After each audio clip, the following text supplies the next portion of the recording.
ஓம் சாயிராம். என் அன்பு குழந்தையே, அவசரமான செய்தி என் செல்லமே. இந்த சாயப்பா சொல்வதை தட்டிவிட்டு சென்று விடாதே. தவற விடாமல் நான் சொல்வதை சற்று கவனமாக கேள். ஆம், இது உனக்கான பதிவுதான் என் செல்லமே. என் செல்லமே, வாழ்க்கையில் நெருக்கடிகள் ஏற்படும் நேரத்தில்தான் நமக்குள் மறைந்திருக்கும் அசாதாரணமான சக்திகள் வெளிப்படுகின்றது. யார் மீதும் பொறாமைப்பட வேண்டாம் என் செல்லமே. அதே நேரத்தில் யாருடனும் போட்டி போட வேண்டாம். அதற்கு பதிலாக உன்னை நீ மிகச் சிறந்தவராக மாற்றுவதில் கவனத்தை செலுத்து. அதுதான் உனக்கு முக்கியத்துவம். சிந்திக்காத வாழ்க்கை என்றும் சிகரத்தை தொடுவதில்லை. சிந்திக்காத வாழ்க்கை என்றும் சிகரத்தை தொடுவதில்லை. சந்திக்காத பிரச்சனை என்றும் நம்மை சிந்திக்க வைப்பதில்லை.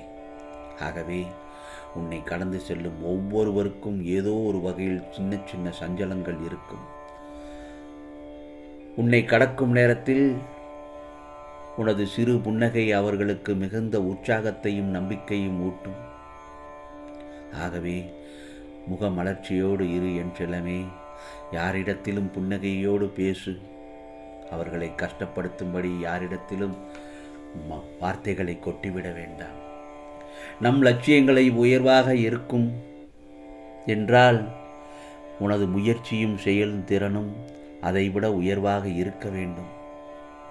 நீ கவலைகளை சுமந்து கண்ணீர் சிந்துவதை விட உனக்கான லட்சியங்களை சுமந்து ரத்தம் சிந்து. இந்த உலகமே உன்னை போற்றும். துன்பமும் இன்பமும் ஒவ்வொருவரின் வாழ்க்கையில் தொடரும் நிகழ்வுகள்தான். யாருக்குத்தான் துன்பங்கள் இல்லை, துயரங்கள் இல்லை? துன்பமும் இன்பமும் மாறி மாறி வருவதுதானே வாழ்க்கை. உனது உயரிய லட்சியங்களை நிறைவேற்ற எதையும் கண்டு அஞ்ச வேண்டாம். அது உன்னை தலை நிமிரச் செய்யும் சொல்லும் செயல் உழைப்பு மட்டும்தான். மனதில் குற்றம் இருப்பதாலேயேதான் மனிதன் துன்பத்திற்கு ஆளாகிறான். எந்த இடத்தில் இருந்தாலும் மகிழ்ச்சியை மட்டும் இழந்து விடாமல் மட்டும் பார்த்துக்கொள்.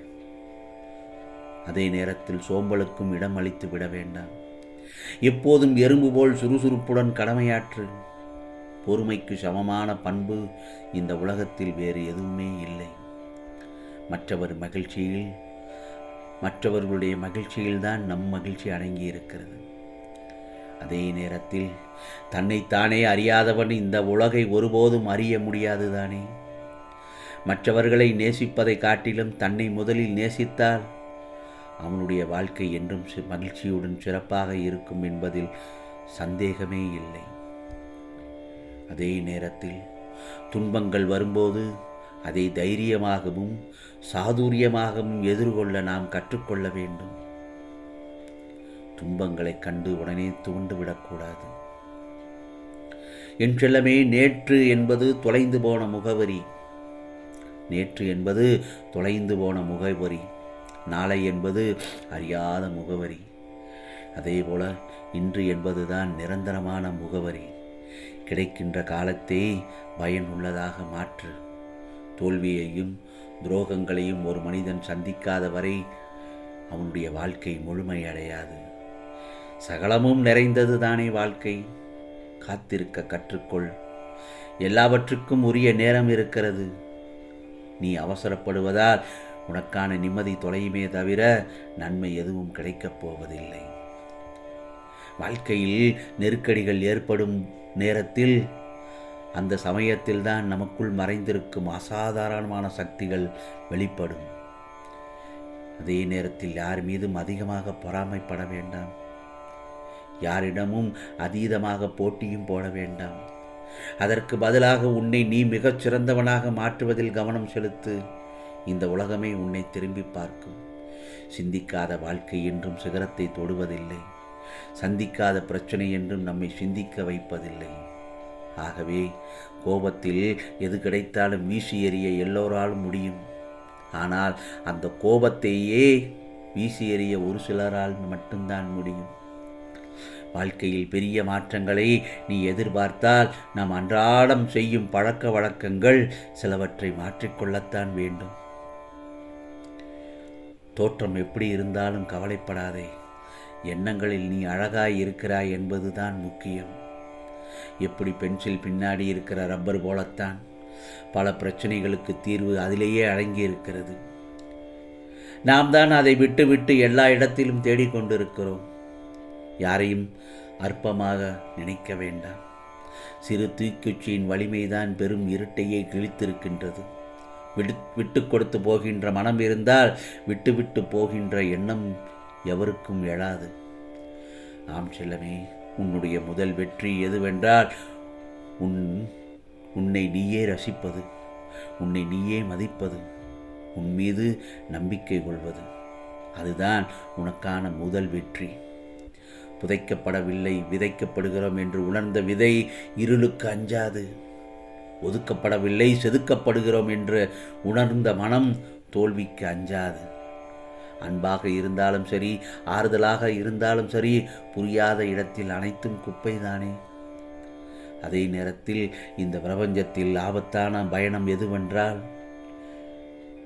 நல்லவர்களாய் நடிப்பவர்களோடு நம்பிக்கையோடு பயணிப்பதுதான். நம்மிடம் என்ன இருக்கிறது என்று யோசிக்காமல் நம்மிடம் என்னவெல்லாம் உள்ளது என்பதை உணர்ந்தால் ஒவ்வொரு நாளும் நல்லதொரு நாளாகத்தான் உனக்கு விடிந்திருக்கும். புரிகிறதா என் செல்லமே? நேர்மையான உறவுகள் தண்ணீரை போன்றது. நிறமில்லை, வடிவமில்லை என்றாலும் வாழ்வில் அவசியமானதுதான். புரிகிறதா என் செல்லமே? நரிகளுக்கு மத்தியில் வாழும்போது சில சமயம் கர்ஜனை செய்வதுதான் நீ சிங்கம் என நிரூபிக்க முடியும்.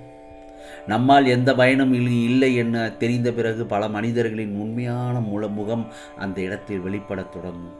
அதை நீ பல இடங்களில் அனுபவித்திருப்பாய் என் செல்லமே. ஆகவே ஒரு நல்ல மனிதரை எப்போதும் மிக மோசமாக நடத்திவிட வேண்டாம். ஒரு நல்ல மனிதரை எப்போதும் மிக மோசமாகவும் நடத்திவிட வேண்டாம். ஏனென்றால் ஒரு அழகான கண்ணாடி உடைந்துதான் மிக கூர்மையான ஆயுதம் உருவாகிறது என்பதில் மறந்துவிட வேண்டாம். ஆகவே எது பிடிக்கவில்லையோ அதனிடமிருந்து சற்று விலகியே இரு. அது உறவானாலும் சரி, பொருளானாலும் சரி. அதையே நினைத்து நினைத்து வருத்தி கொண்டே இருந்தால் பாதிப்புக்கு நமக்கு மட்டும்தான்.